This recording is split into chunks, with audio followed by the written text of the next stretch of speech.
I see. Yeah. All right, we are live. We're good to go. Hey, everybody.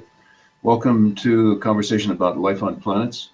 I'm Jeff Kuhn. We're coming to you from Maui, and from Svetlana's off traveling somewhere. Hi, Svetlana. Hi, welcome everybody to this hangout on intelligent life in the universe. I'm Svetlana Berdugina. You can call me Svetlana, Dr. Svetlana. Okay, Dr. Svetlana. And we also have here in Maui, Kevin Surfer Legend Lewis, who, as before we went online, Kevin was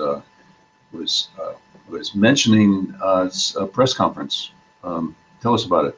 Let's get to the news. Yeah, hello everyone. I'm Kevin. So we just wanted to talk and speculate a little bit about Elon's press conference at the IAC a couple days ago, which basically showed the vision for his Mars colony and the steps needed to get there. So yeah, let's talk about it. Do you believe it? Exciting news. I mean, I'm packing a suitcase, and I got requests already. Do I buy a ticket? Am I ready to die, going to Mars, and so on? You know, my answer so far, no, I'm not ready yet to die. Sorry, but it's exciting to go to Mars. Yeah. What's the total duration of the mission right now? I mean, from how long time of launch? 80 days. Oh, that's the travel time 80 days, and in the best case, I guess. And the cost, they say the cost will be like median cost of the United States house. So so it's like I guess it's like 100,000 or what? What's the median cost? Oh, more than that. Yeah. But I mean, I don't know. Can you take out a mortgage to do this? I suppose banks will be happy to do that, unless. I don't think so. Yeah, you leave somebody to pay for you behind on the earth. This is very Jules Vernean, around the world in 80 days, to Mars in 80 days. What is he claiming for the launch date? Well, there's no claim.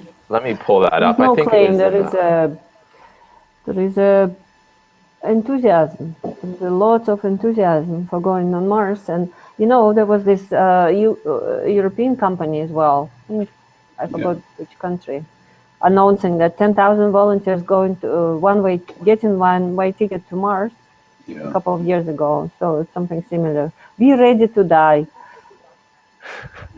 Well, Mars One, to be fair to SpaceX, Mars One is nowhere near the company that SpaceX is. I mean, I like their vision, but he wanted to fund the whole thing based on ad revenue.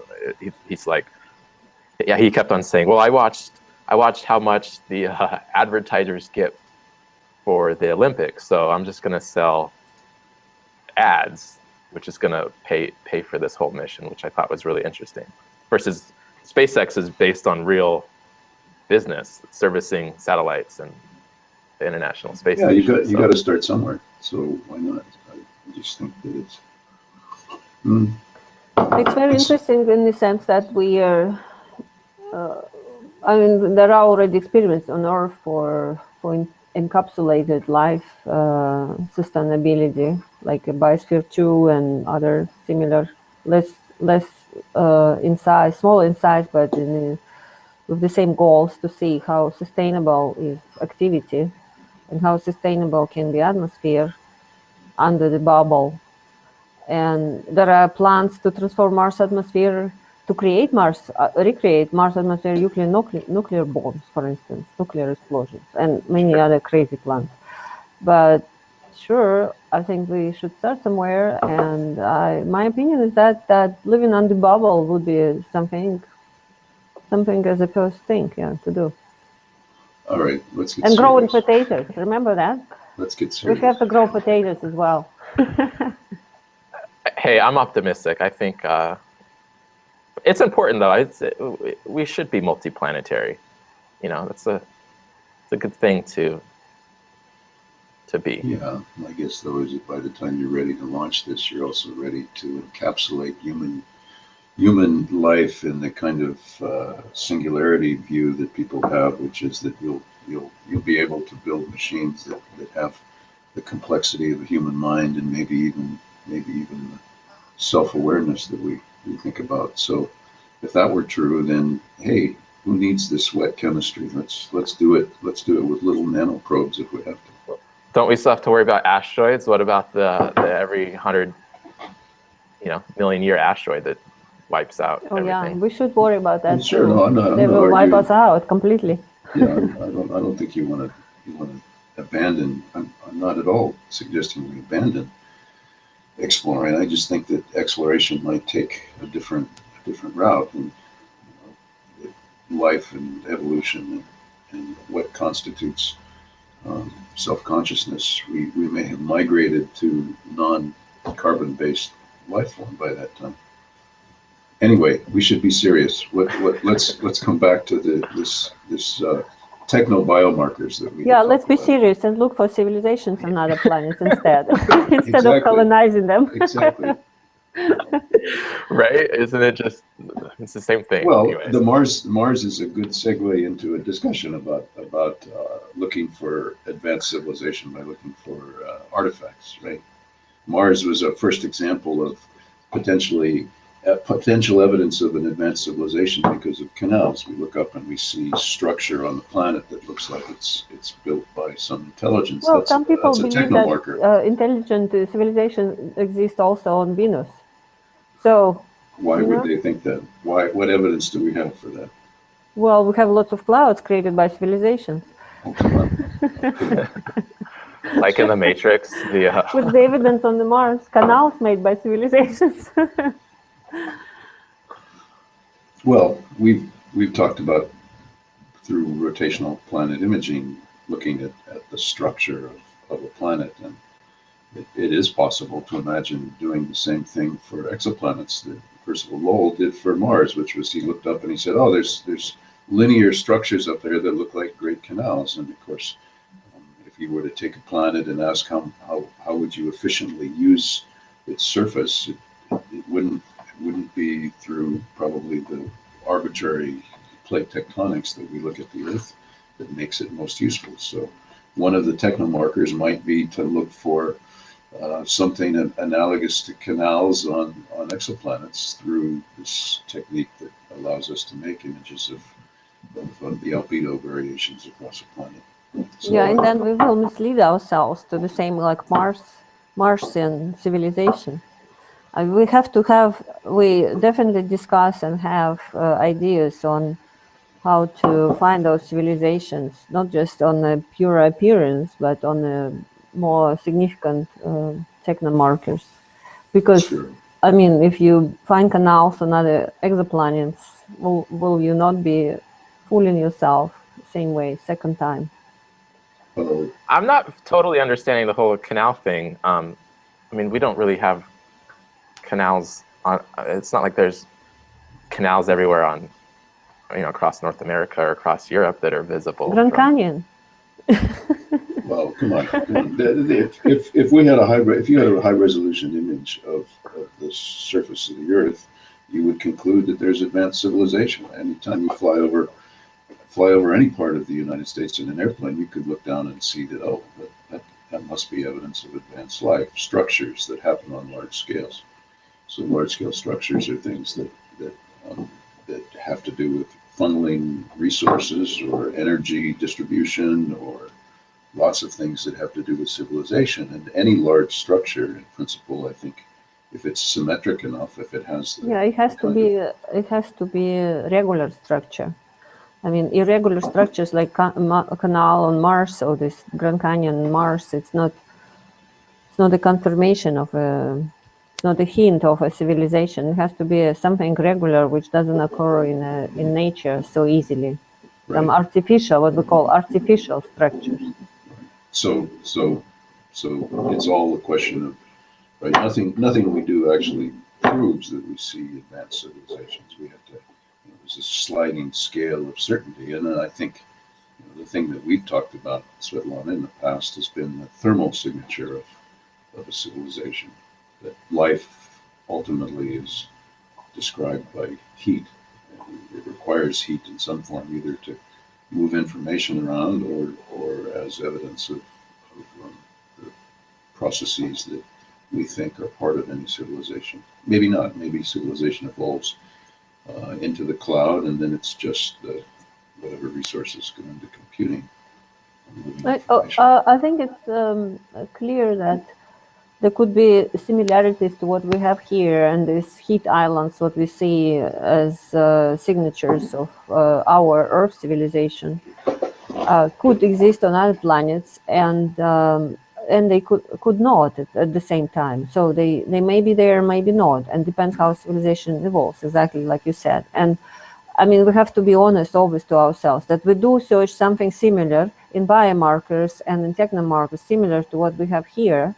And if we don't find those evidences similar to ours, doesn't mean that civilizations or life doesn't exist. So we have to search for something which is beyond our inbox thinking about life and civilizations.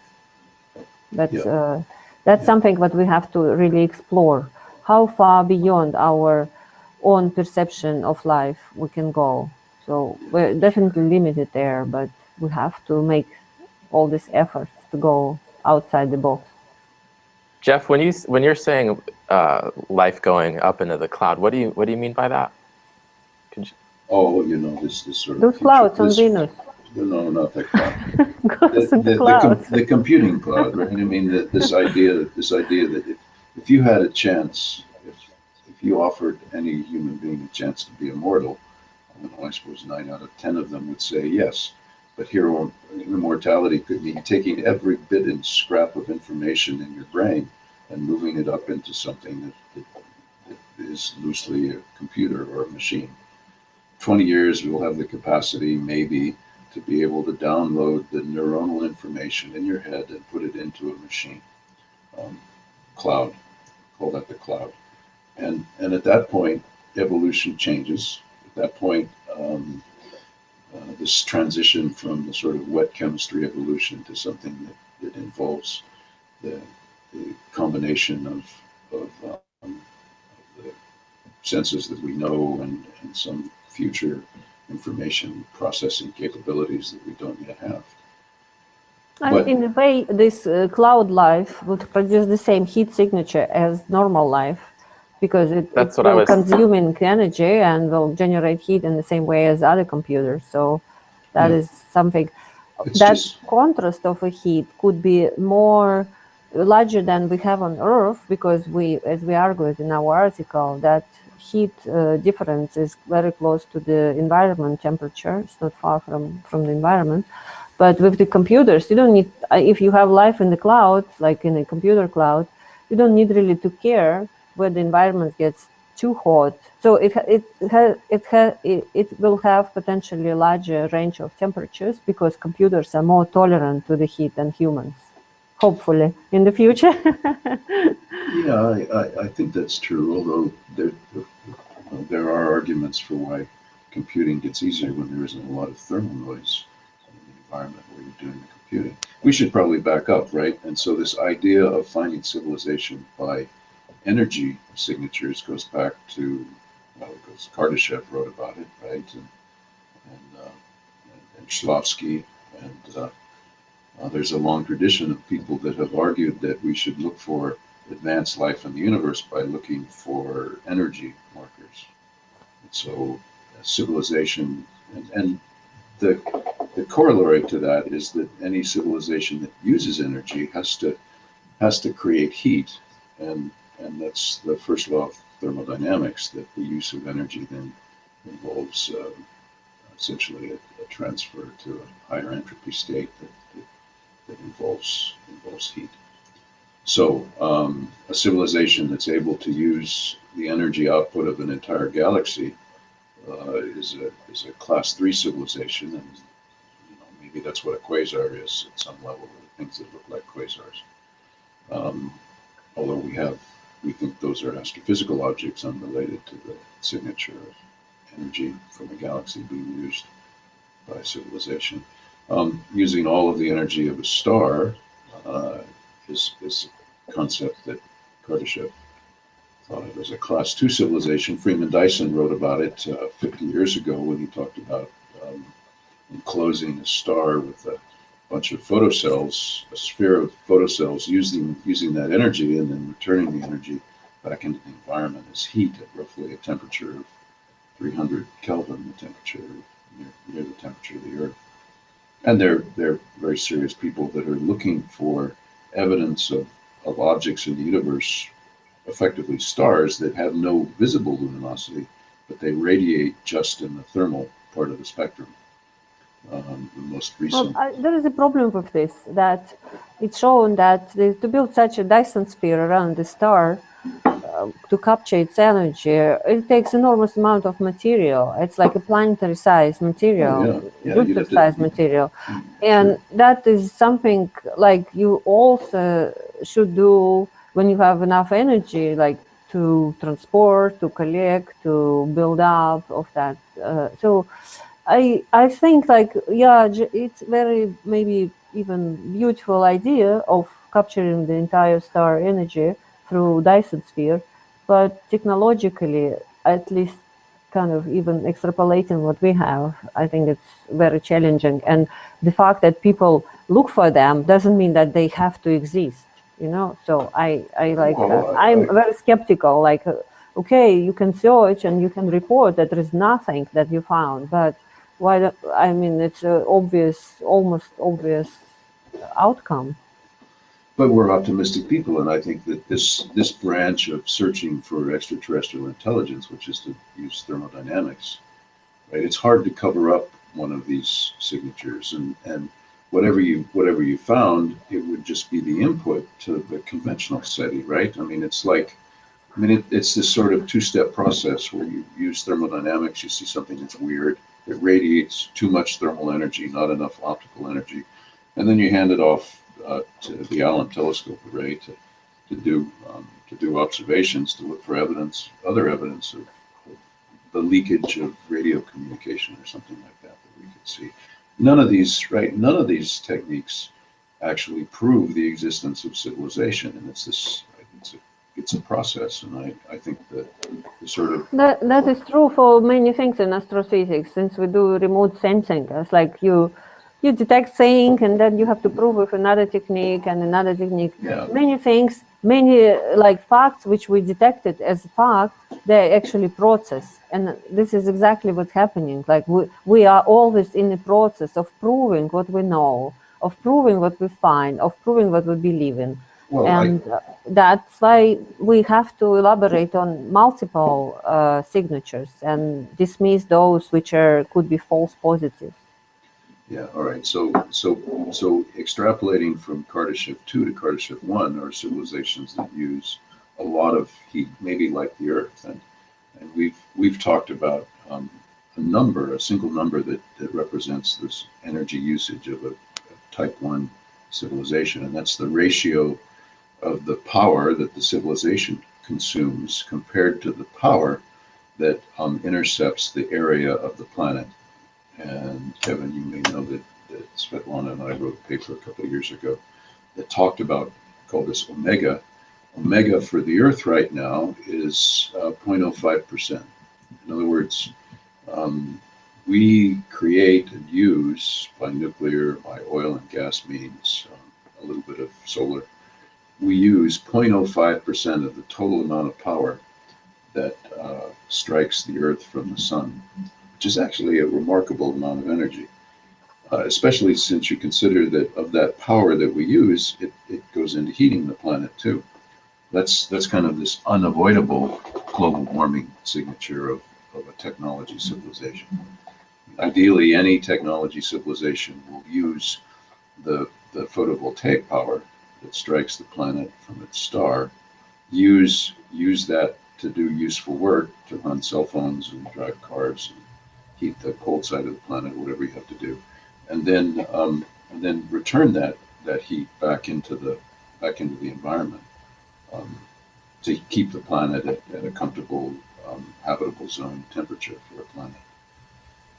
But the signature of that is actually measurable. We can, we're on the verge of being able to measure the thermal signature of all the energy radiated by a rocky exoplanet, and it's only a 0.05% signal that thermal signature of the civilization. And if that's clustered like it is on the Earth, then as the planet rotates, all we have to do is look for a modulation of the heat energy radiated by a planet. And of course, that heat energy is a much larger fractional signal than the light energy radiated.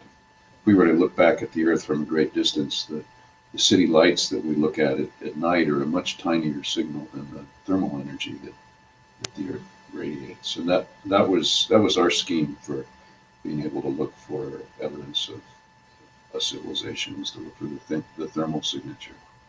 And of course, there are lots of ways you could defeat that, right?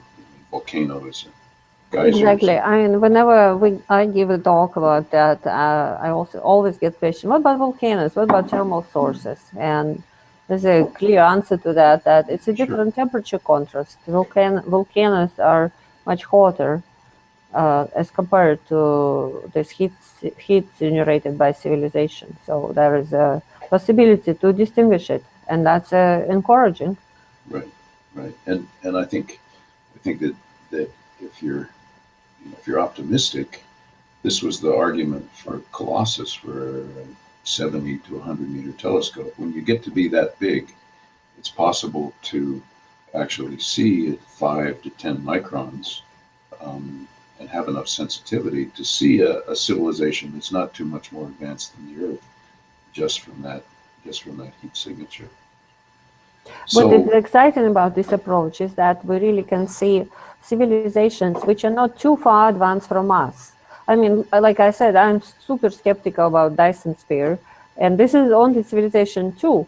Civilization 1 is using all the energy intercepting with the planet, which is far from us, but we are approaching that. And what we are sensitive with the Colossus, or will be sensitive with the Colossus, is to the civilizations which are intermediate between this type 1, Kardashev, and us. And this is something, as we can imagine, that the less advanced civilization, there is probably more chances that there is a bigger number of such less advanced civilizations than more advanced.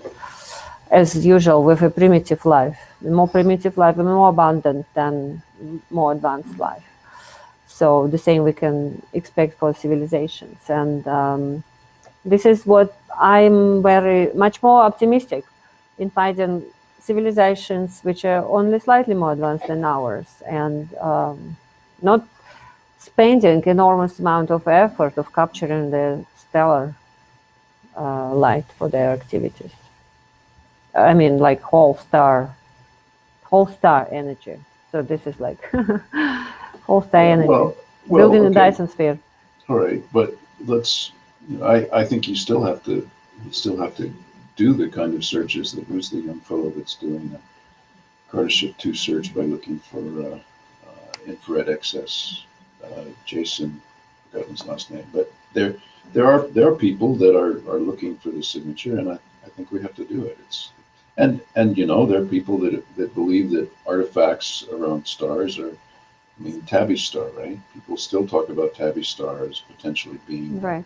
Evidence. Yeah, and by the way, you mentioned quasars. I don't see that quasars could be anything like this because they are bright. We look for something dim.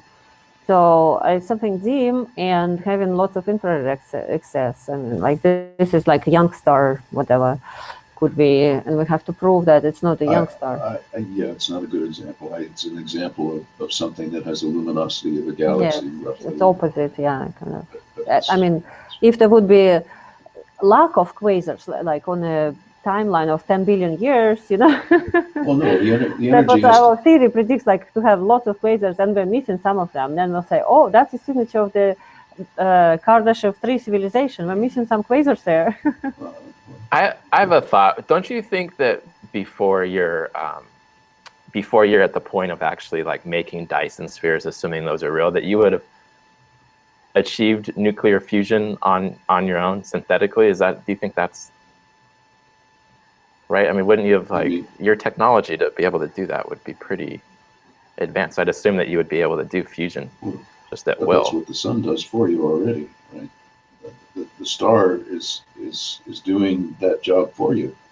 So is it easier to and of course there's much more mass there, and there's enormously more energy. Even we're talking about about civilizations that I know they're manipulating vast amounts of information. What they're doing with that sort of power is another interesting topic for speculation. But there's not enough mass on the planet to be able to create, even by fusion, all the power that you might want to use for a long period of time. So, and this is true because if you compare like energy output from a star compared to per second or per like per mass per unit mass, yeah, then it's not very big. So the fact that we get a lot of energy from a star, it's just indication of its mass. So the rate of energy production in the star is not very high, and it is true if we use something like that, then we have to use a great mass. So and I want to go back to this actually hidden galaxies problem. Jeff, you know that some years ago you were working in a field where some dwarf spheroidal galaxies were found to be around. I mean, there's dwarf spheroidals around our galaxy. These tiny galaxies, which are found to be like missing in large amounts, according to the dark matter theory. So the dark matter theory predicts existence of many dwarf spheroidals around our Milky Way galaxy, and they're missing. And they say, "Oh, we have to search better. They must be there because our theory predicts it." And now what? We can say, look, they're missing those dwarf spheroidals because they are type 3 civilizations Kardashev, because they mask themselves with the Dyson spheres around galaxies. I think it's much more likely that lambda CDM just doesn't work, and there's something wrong Well, with the theory that predicts all these the theory is galaxies. so right. Theory is so right. The model is so right. And the galaxies must be there. And if they are not, then they should be civilized. Yeah, well, yeah, that's it. That's a new hypothesis. Be optimistic. Be very optimistic. Yes, it's a new solution to the old problem. Why there is only few dwarf spheroids around Milky Way and other galaxies too? They're cloaked. Their energy is going towards. And folks that are just waiting for us to wake up, and then they're going to communicate. Yeah, we have to search in the infrared. That is it. We have to search in the infrared. We'll find them there. Well, I think two things that you've said are really important to point out, and one is that our imagination really limits our ability to understand what we're looking for, and so we're guided by some physical principles, and we believe that thermodynamics is maybe one of the best ways of doing it. SETI is the other argument, where we look for radio leakage or we look for intentional beaming of information towards us, and you got to do both. And it's and the laser searches as well. Optical SETI, radio is for radio leaking, and that's right. Laser searches are very also promising, I would say, in principle. Right. They are powerful. They are monochromatic. They're very specific signature. And remember Phil's argument that Yuri Milners and other parts of the universe were building breakthrough starshot machines. Extraterrestrial Yuri Milner. They build it, yes. 100 gigawatt lasers. And yes. If there was one of those at the edge of the universe, many hundreds, thousands of megaparsecs away, we would see it, because if it were pointed at us. Doesn't it tell us that there is a problem with this? Like, it's really hard to build it? Well, I think maybe, but maybe it's a redshift problem that we just have to wait a while before we actually get to see those signals. Those are all. Again, we're limited by our imagination, and until we get more good science fiction material, we kind of have to depend on. Oh, by the way, on my talk last week, there was one person there who was saying that her job is to analyze science fiction literature for scientific ideas. Can you imagine? Yeah. That's a great job, yeah? I'd like that job. Give me that job. Yeah, I also like that job. I said to her, like, we definitely have to stay in contact, because we probably need some more ideas from science fiction. How does she? Did she explain a little bit more how she does that? No, didn't tell me. she didn't. I'm planning to look up her on the internet. Maybe next time I bring it over. We can invite her. Maybe we can invite her, and then she will tell us how they analyze the science fiction. That's awesome. Okay. Oh well, anything else we can say about those interstellar travels with the speed faster than light, for instance? Warp drive. Oh, by the way, Star Trek has an episode that they encountered the Dyson sphere. Yeah.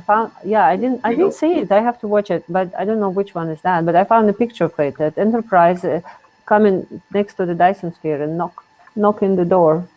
Yeah. I think next week. I'm trying to pull up that image. Next week, let's talk about how we're going to change the Keck era telescope design mantra into something new. Let's get beyond Keck era large telescopes and peel back the onion for how we should be building larger and larger optics. Should we do that? You mean I think that's a good idea. focus on technology? Yeah. Let's.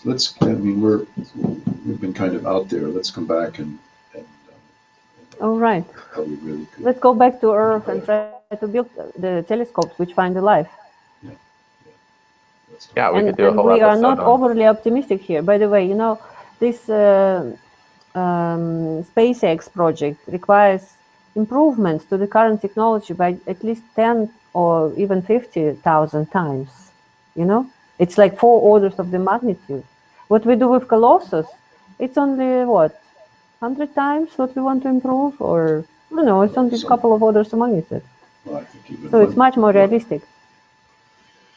Okay, we're realistic people. Yes, we are. All right. So on this optimistic note, with the realistic sense of duty, we finish this hangout. All right. Thank you, Kevin. Thank you, Svetlana. Thank you, Jeff. Thank you, Yeah. Kevin. Thank you Svetlana. all Thank you, Jeff. for here for us to support us. Okay, next week. All right, we'll see you next week. See you next week. Bye-bye.